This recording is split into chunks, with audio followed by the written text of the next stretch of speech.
After 7 years, muling napanood ng Pinoy fans ang songbird supreme na si Mariah Carey. Ang finale song nga niya naging maagang pamasko sa ating mga Pilipino. Nasa frontline ng balitang yan, si News 5 Entertainment Correspondent Von Belinario. The Diamond Diva and Songbird Supreme is back in Manila for one sweet day kasama ang Filipino Lambili.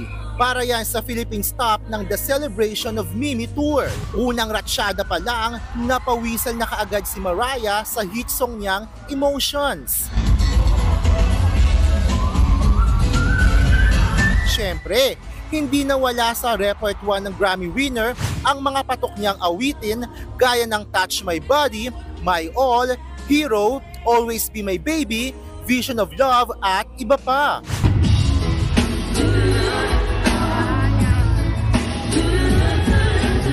Nag-perform din siya ng ilang awitin mula sa new album niyang Here For It All. Pero sa pambihirang pagkakataon,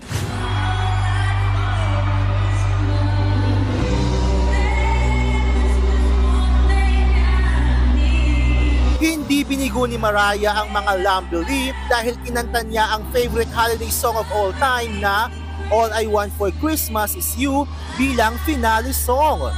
Sa 4 na beses niyang nag-concert dito sa bansa, ngayon lang niya yan kinanta. Nagmistulang Winter Wonderland nga ang buong Mall of Asia Arena dahil sa pa-confetti. At bago tuluyang umalis pagkatapos ng concert, bumaba pa sa kotse si Mariah to say hi to her lambs. May bonus pang flying kiss. Sabi nga ng isang fan na nakita siya ng malapitan, it was the best day of his life. Nagbabalita mula sa frontline, Von Belinario, News 5. Mga kapatid, Jervy Wrightson po, eto na nga.